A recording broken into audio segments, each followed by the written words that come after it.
Berjuang membela agama, mati. Mengkhianati dan menjual agama, mati. Berani mati, mati. Takut mati. Sehingga Sayyidina Umar dengan ayat ini turun, kalau sebagian sahabat mau hijrah ngumpet-ngumpet, beliau malah kumpulin Quraisy dekat Ka'bah, pidato, tuan-tuan, besok pagi yang namanya Umar bin Khattab mau hijrah dari Mekah ke Madinah. Siapa yang kepengen palanya pisah sama badannya, silahkan cegat Umar di jalanan. Besok tenang, beliau berangkat, nggak ada yang mau nyegat. Quraisy juga mikir, gue ngapain nyegat penyakit. Lihat kalau iman sudah bicara. Ada yang nggak takut lapar, nggak takut mati, takut lapar. Hijrah ke Madinah, tadi sono makan apa? Ini jelek-jelek Mekah kampung diri, nginjem-injem orang percaya.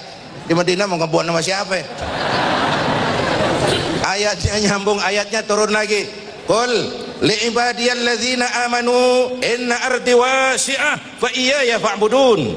Katakan kepada mereka Muhammad, wahai hamba-hambaku, bumiku ini luas. Di Mekah kau makan, hijrah ke Madinah kau bakal makan. Jangan karena hijrah takut kelaparan, jangan karena membela agama takut nggak makan. Islam sih Islam, kalau gue dipecat bini gue makan apa? Ini orang dulu, ini orang dulu, orang dulu banget ini. Takut kalau dia nggak makan. Yang berangkat motifnya macam-macam. Ada yang berpikiran hijrah yuk, hijrah yuk. Emang kenapa? Kali-kali aja di Mekah dagang untungnya gedean, di Madinah dagang untung gedean. Ada lagi anak muda, hijrah yuk, hijrah yuk. Kenapa? Di Madinah cewek gampangan. Hijrah, ada. Lalu Nabi keluarkan itu hadis, innamal a'malu binniyat, ini asbabul wurud, sebab-sebab keluarnya ini hadis. Segala perbuatan tergantung niatnya.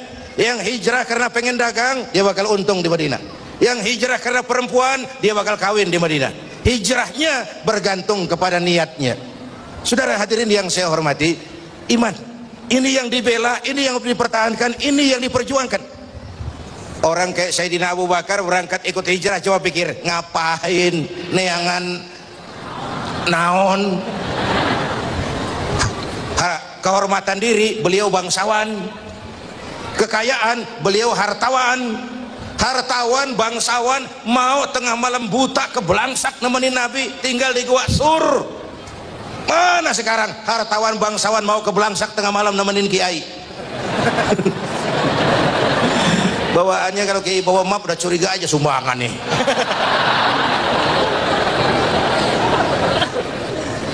Semangat ini yang perlu kita angkat ke permukaan.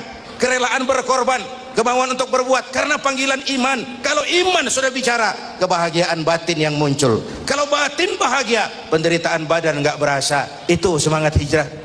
Coba tanya orang pulang haji, ada yang kapok nggak? Nggak ada. Bang Haji bagaimana di Mekah? Taubat Pak, nggak lagi-lagi saya. Belum pernah. Malah waktu tawaf wada mengucapkan selamat tinggal ke Ka'bah, mau balik ke kampung halaman, air mata berlinang. Ya Allah, kapan saya bisa balik ke sini lagi? Pulang aja belum, udah mikirin balik. Apa yang dirasakan? Kebahagiaan hati. Kalau hati bahagia, penderitaan badan nggak terasa. Itulah hijrah. Semuanya terasa ringan. Ini yang pertama, semangat hijrah. Yang kedua, hijrah itu apa? Yang kedua, hijrah ini perjalanan membangun ukhuwah. Orang-orang Makkah yang ke Madinah disebut muhajirin. Orang Madinah yang menyambut kedatangan orang Makkah dinamakan Ansor. Bagaimana sikap orang Madinah menyambut kedatangan orang Makkah? Apa pakai tolak pinggang? Orang Makkah, kamu kesini pendatang ya, jangan macam-macam di sini, tak celurit sampean. Apa begitu? Enggak tuh. Masing-masing pada nyari saudara. Masing-masing nyari teman. Saudaraku dari Madinah, dari Mekah, selamat datang di Madinah. Jangan takut terlantar di sini. Rumah saya kamarnya 4, ente pakai 2, saya 2. Nyari saudara. Datang yang lain, saudaraku dari Mekah, selamat datang di Madinah. Jangan takut lapar di sini. Kambing saya 4, ente pakai 2, saya 2. Nyari saudara. Datang lagi yang lain, saudaraku, semua cari saudara. Apa jawab orang Mekah? Terima kasih saudaraku, kami akan lebih senang kalau ditunjukkan kemana jalan ke pasar, agar kami bisa berusaha dan hidup nggak jadi beban bagi yang lain. Yang satu mati-matian mau nolong, yang satu berusaha agar hidupnya nggak jadi beban bagi yang lain. Cakep nggak hijrah? Cakep enggak? Nah, yang lebih cakep lagi, contoh lagi. Waktu turun perintah hijrah, Nabi kita pidato. Saudara-saudara, saya ya Rasul, perintah hijrah sudah turun. Lalu bagaimana ya Rasul? Berangkat kamu duluan ke Madinah. Tuhan kapan ya Rasul? Belakangan. Kata apa belakangan? Enakan bareng. Kalian harus tahu, yang dicari saya, yang diancam mau dibunuh saya, target nomor 1 saya. Kalau kita hijrah bareng-bareng, kita bakal dikejar-kejar terus. Tapi kalau kamu berangkat duluan, insya Allah kamu akan sampai dengan aman dan selamat. Kenapa? Karena saya yang diuber-uber tetap bertahan di Mekah. Mekah bahaya, berangkat kalian ke Madinah, selamatkan dirimu. Nih baru pemimpin. Enggak mentang-mentang turun perintah hijrah terus ngepak koper, udah ya gue duluan ya, jaga diri masing-masing ya. Enggak, umat dulu diselamatin. Kalau rakyatku lapar, aku orang pertama yang harus merasakan lapar. Kalau rakyatku kenyang, biar aku orang terakhir yang merasakan kenyang. Itu pemimpin. Kita rindu pemimpin-pemimpin seperti yang dicontohkan oleh baginda Rasulullah sallallahu alaihi wasallam. Dari dunia sampai akhirat beliau cinta kita. Dari dunia sampai akhirat beliau belain kita. Umumnya kan orang kalau menjadi pemimpin zaman sekarang kan kampanye.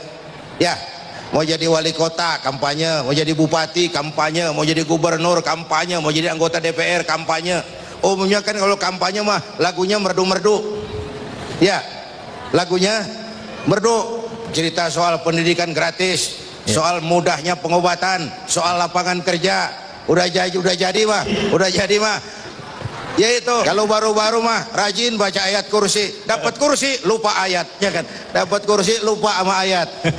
Saudara-saudara, karena hijrah membangun ukhuwah, ayo jaga kesatuan, persatuan, kerukunan dan kekompakan. Amin. Karena hijrah mempertemukan Ansar dan Muhajirin. Unzur kaifa akhar rasulu bainal Muhajirin wal Ansar. Bagaimana Rasul mempertemukan, mempersaudarakan Ansar dan Muhajirin.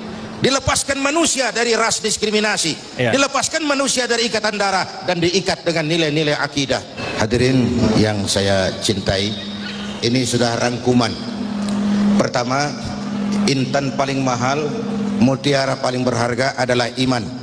Jaga baik-baik, wariskan kepada anak-anak kita. Biarin zaman berubah, akidah jangan goyah. Boleh masa berganti, keyakinan jangan mati.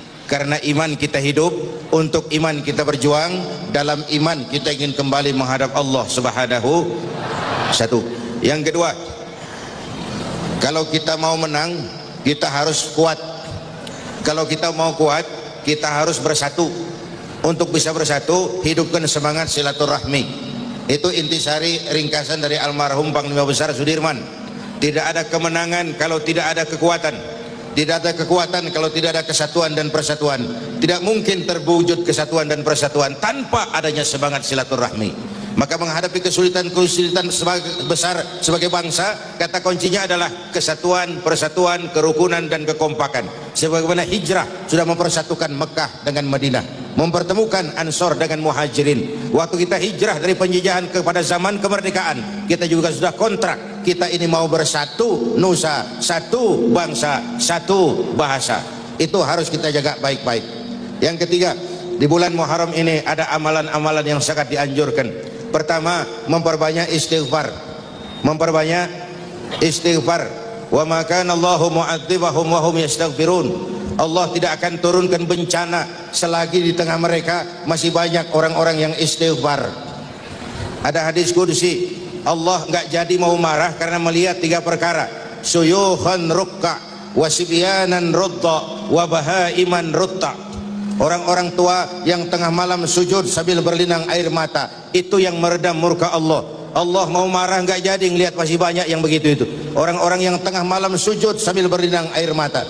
Yang kedua, bayi tanpa dosa masih menyusu, suci, bersih, belum ternoda sedikit pun. Yang ketiga, bahaiman rutta, binatang ternak melata mencari makan, lingkungan hidup masih terjaga keasliannya. Orang-orang tua tengah malam sujud, bayi-bayi tanpa dosa masih menyusu. Yang sekarang kita lihat bagaimana musibah nggak mau nambah, ngamalin hadisnya terbalik. Yang disuruh orang tua tengah malam sujud, bayi tanpa dosa nyusu. Ini sekarang bayi tanpa dosa dibuang ke tempat sampah gara-gara orang tua tengah malam nyusu. Ini terbalik ngamalin hadisnya.